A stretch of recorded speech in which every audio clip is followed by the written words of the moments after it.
What's up, YouTube? Kedgris here. This is my match preview for Nottingham Forest versus Aston Villa. This match is set to take place on April 12th, Sunday, at the City Ground. And man, do we really need a result. At the Europa League match on Thursday, Vitor Pereiro heavily rotated the squad and conserved a lot of our players. We are going up against Aston Villa, who also played Bologna at the same time on Thursday. And they did not rotate. They played their full squad. Most of their squad actually had a decent amount of minutes. I believe the earliest substitution in that match was the 80th minute with Onana coming off. And then at the 88th minute, Morgan Rogers and Buendia being subbed off. So it's kind of going to be interesting to see. They're going away, which they're not very good at doing. And then they're also kind of playing with the squad that played almost the full game on Thursday. They also played a friendly against Elche during the 2-week break, although a lot of their players, it was kind of a rotated squad. It was all backup guys. But it was really, really hard to kind of dive into Aston Villa because they have so many options. And, that's what you expect from a team who's top 4 in the league. And it just, to be honest with you, a pain. I had to sift through. I watched a couple of preview videos, I won't lie, from a couple of other content creators. I went through and I looked at their tendencies, what Unai Emery seems to do. And it's difficult as well because there was a 2-week break. And then it was a nightmare, man. Has to be the team with the biggest headache when it comes to actually being consistent and pushing their players through. Ay, ay, ay. But I think I've arrived at a conclusion. Wish me luck. Let's get to it. So as with all previews, we start with injuries. Aston Villa are expected to be without Boubacar Kamara, which is great because that guy seems to freaking show up and ball against us every single time. So it's great to see him not in the lineup. They're also going to be without Allison. I'm going to be honest with you, I have no idea who that is. I know that he hasn't really started for them this season. That's about all I know about him. And then Jadon Sancho is actually out. He got injured during their friendly match against Elche during the 2-week break. And basically, it's going to be out 2 to 3 weeks. So we're not going to have to deal with him. Thank God. It made, it made the selection of the Aston Villa team just like a little bit easier. Just a little bit. Moving to the Nottingham Forest injuries, we have the usual suspects. John Victor, I'm pretty sure he's not going to play for the rest of the season. Savona, he's done for the season. Cunha actually should be back pretty soon. I don't think he'll be back for this game, but maybe next week or the following week he'll be back. And then Willie Bolly, he's not even registered on the squads. I love the guy, but I think he's on his way out the door, sadly. He is kind of old. Moving to the Aston Villa lineup, after a lot of thought and tussling, I'll talk some about it, mostly because I think the Forest team is set. Therefore, I'm not really going to go into Forest that much. I'm going to talk a little bit more about Aston Villa in this preview than I would normally another team. But I think this is going to be the starting lineup they go with. Ollie Watkins scored a brace at the at the middle of the week against Bologna. So he is flying high on confidence, has got a score of goals in his last couple of games. He's really starting to pick up and show out for them. We're going to have Morgan Rogers, obviously an 88th minute substitution. There was some debate I had with him about whether he would play left wing or attacking mid. At the end of the day, based on the trends I've seen from Unai Emery, I think he's going to play attacking mid, and we're going to see Buendia at left winger. Also, we're going to see John McGinn at right wing, obviously with Jadon Sancho being out. The only other option was Leon Bailey, but I just feel like he hasn't been really utilized this season. Like Sancho was picked over him, McGinn has been picked over him. I just felt like based on the players having rest and then having played so much, I think this is the team they're going to go with when it comes to this front three, front four. Moving to the midfield, even more headaches. I had to pick between Tielemans, who played the full 90 against Bologna. I had to pick between Ross Barkley, Andre Onana, who played against Bologna and got subbed at the 80th minute, and the old guy who was at our club, Douglas Luiz. Is he looking for a revenge tour against Nottingham Forest? I hope not, but it doesn't seem like Doug Solis has really broken into the squad. Yes, he's made sort of an impact, but it hasn't been like crazy like a lot of people thought it would be. Like we thought we would get at Nottingham Forest. So I think even though Tielemans and Onana did play the majority of the minutes against Bologna, I think they will start in this game. Maybe I was honestly the highest probability one I was thinking about was Ross Barkley starting over Tielemans. So I mean, I could very easily see that being switched. But I mean, they just played 2 weeks. He's well rested. Even though he played the 90, they comfortably won that game. I think it's Tielemans. Moving to the back line.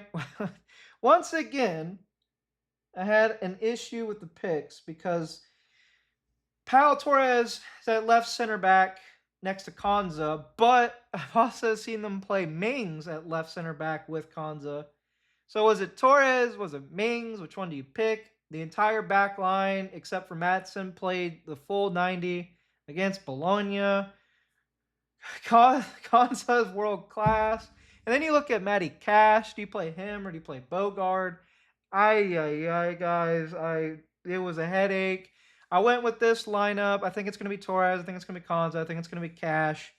Mings, I feel like Mings is started. He has a really big possibility of starting here. I wouldn't be surprised to see him play, or even Lindelof, but I'm going to go with the established back line. As for the left back position, Luca Dean played the full 90 against Bologna.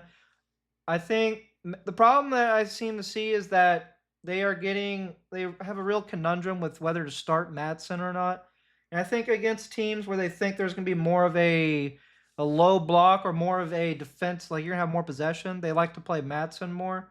So I think we're going to see Madsen play. But like I said, man, it's so hard. The only position besides Konza that I didn't have trouble with was Martinez. Obviously, he's going to play. So that's the full Aston Villa team. I want to talk about a couple things with them. So Aston Villa have won their last 8 Europa League matches. So the 3-1 victory against Bologna, I don't think has much of an impact as people think. And then Villa has conceded 7 goals in their last 2 Premier League away matches. So they don't travel well. Also, look, I watched some of the Bologna game, just the highlights, and looked at some of the stats. And then I went back to the West Ham game because I was like, wait, this doesn't make sense. And I don't actually think, like, looking at them, like, they're not a dominant side. Like, they'll allow their opponent to play in the game. Their opponents average a good amount of possession. I think it's between like 45 and 48%. So they allow their opponents to play. Obviously, they'll have majority most of the time, but that's more intrinsic to the way they build up, which is they don't really like the long balls. They like to build up from the back, work their way forward, and then allow Rogers or McGinn or Buendia to do something, allow their fullbacks to overlap and create space. So, although they were a pain, I did dive pretty deep into it. So, yeah. And then, fun fact Villa have only won 2 of their last 8 Premier League matches. But then we got to talk about Forest. And it's not good, guys. It's not good at home. So, moving over to the Forest team, I think everybody and their mother knows what the team was going to be based on how the rotation happened in the Porto game. Obviously, you're going to have Sells in goal, and then your back line is going to be the usual suspects: Williams, Murillo, Milinkovic, Aina. Anderson makes a return. He was suspended for the Porto game. I expect him to have a huge impact on this match. Sangare, I've always said, start him, play him. If you don't start him, don't play him. He's not a very good sub. I think he starts this game looking at the front line. Hudson-Odoi, Gibbs White, Hutchinson will play. Morgan Gibbs White, I expect a bounce back performance from that shit show at Porto. I mean, he was really, really bad. I hope we went from having the good Morgan before the break to having the bad Morgan Gibbs White for the rest of the season. Please, Morgan, your brother is back. Cristiano Woodinho is starting at striker. I think could very well also be Igor Jesus. I kind of feel bad for Awani, man. He never got a chance. And anyways, honestly, it could be a toss-up. To me, it's 50-50 whether Woodinho starts or not. I actually lean more towards Igor Jesus is probably going to start, I think. But I am putting Wood in my lineup. I am manifesting my desires. So he is there, and I think this is the team that we will go with. All right, guys, we have to talk about our home form. Unfortunately, I it's not good. Okay, I'm just gonna lay it out there. We have one goal in our last 5 home matches. We haven't won any of those. West Ham won against Wolves, a comfortable 4-0 on Friday, puts us level on points, though our goal difference is vastly superior. So for now, we are ahead. This weekend, Tottenham will play against Sunderland. I don't think it's going to be an easy match for Tottenham, though this will be De Zerbi's first match. Uh, so 3 of our last 5 league matches have at home have ended in a 0-0 draw. It's not looking good, but Cristiano Wadinho is back. He's firing. I don't know if he's firing or not. He scored against the other 21s. He didn't do anything in the Porto game, but I thought he was doing a little too much. But anyways, I'm rambling. I need to stop. So, what do I think the score is going to be? Honestly, guys, I think it's going to be 1-1. I think it's going to be a draw. I put that in my prediction for the run-in for those last couple games. I will try to link that in the description if you guys want to go check that out. I just basically did a prediction for the last 7 games. If you want to, while you're down there looking at the description, hit the like, subscribe, leave a comment. Am I getting smooth at that? But anyways, I think it's going to be a cagey match. I think we'll have possession. I really do. And I think we'll come out of the gate with a lot of energy. I'm curious to see the tactics that Vitor Pereira worked on over the break. These players have had plenty of rest. They didn't play in the game on Thursday. They have no excuse to go out, be full of energy, and be frank, even though I'm predicting a draw, you should be pushing for a win.